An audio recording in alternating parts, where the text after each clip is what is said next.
Sushant case में drugs angle case सामने आने के बाद से ही सफेद पाउडर के काले धंधे से जुड़े लोगों की नींद उड़ गई थी और जिसकी वजह से ये नींद उड़ी थी, शनिवार को वही हो गया। नारकोटिक्स कंट्रोल ब्यूरो ने मुंबई से लेकर गोवा तक अचानक ड्रग्स के धंधेबाजों पर बड़ा क्रैकडाउन कर डाला। एनसीबी की रेड में जहां इस धंधे से जुड़े 7 डीलर और पेडलर दबोचे गए, वहीं बड़ी तादाद में मौत का सामान भी एनसीबी अफसरों के हाथ लगा। इस सिलसिले में पहले गिरफ्तार हो चुके ड्रग्स पेडलरों और चक्रवर्ती भाई बहन के कबूलनामे के बाद एनसीबी ने मुंबई से ड्रग्स सिंडिकेट के सफाई का काम शुरू कर दिया और शनिवार को हुई ये छापेमारी उसी की कड़ी है।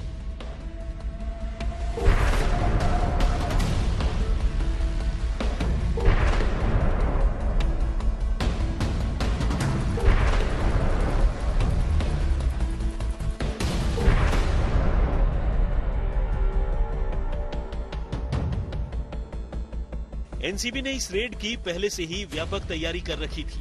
इसके लिए कई टीमें बनाई गई थी। यहां तक कि मुंबई से 586 किलोमीटर दूर गोवा में भी एक ही साथ ड्रग्स के धंधेबाजों पर दबिश की तैयारी थी, ताकि किसी को संभलने का मौका ही न मिले।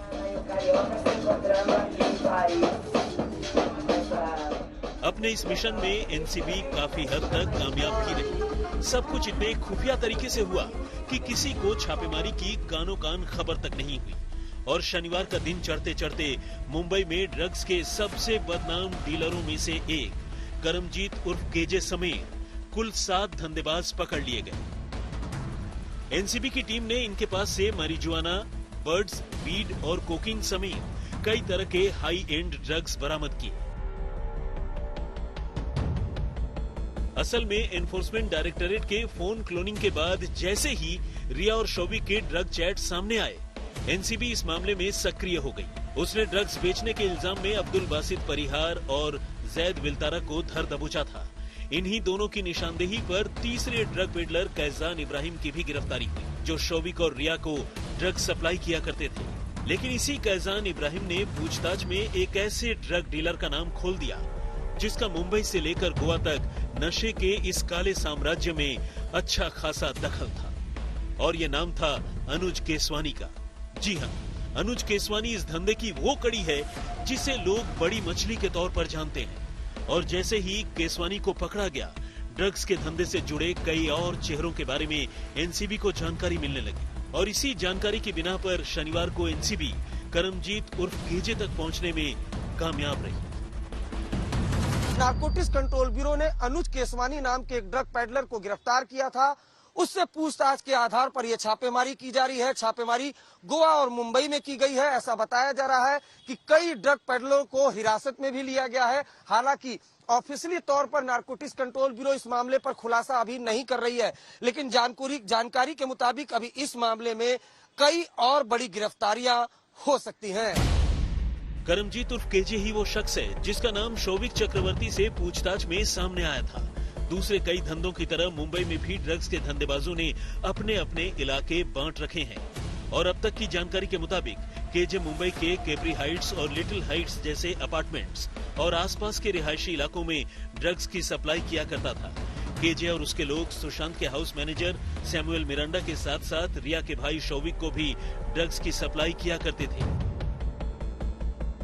और ड्रग्स की एक खेप बाद में सुशांत तक पहुंचाई जाती थी। रिया, शौविक और मिरांडा इस चेन का खुलासा पहले ही एनसीबी अफसरों के सामने कर चुके हैं। असल में रिया ने अपनी पूछताछ में 25 से ज्यादा बॉलीवुड सेलिब्रिटीज के नामों का जिक्र किया है, जो या तो ड्रग्स लेते हैं या फिर बॉलीवुड में होते हुए भी ड्रग्स के धंधे में शामिल हैं। और एनसीबी अब ऐसे ही सेलिब्रिटीज तक पहुंचने की पूरी कोशिश कर रही है, लेकिन बगैर किसी सबूत या बुनियाद के सीधे इतने बड़े लोगों पर हाथ डाल देना भी एनसीबी के लिए एक मुश्किल काम है।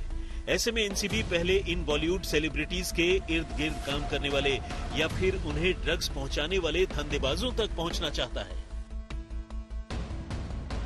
ताकि उनसे पूछताछ कर उनके बयान लिए जा सके और बड़े बड़े नामों के खिलाफ सबूत जुटाए जा सके। शनिवार को हुई एनसीबी की रेड्स को भी उसी बड़ी कार्रवाई की एक कड़ी के तौर पर देखा जा रहा है। अरविंद ओझा, मुंबई, आज तक। नमस्कार, मैं हूं अंजना ओम कश्यप। हमें उम्मीद है ये वीडियो आपको पसंद आया होगा। लेटेस्ट खबरों के लिए यूं ही देखते रहिए आज तक, और इस वीडियो के पसंद आने पर लाइक, शेयर एंड सब्सक्राइब करना ना भूलें।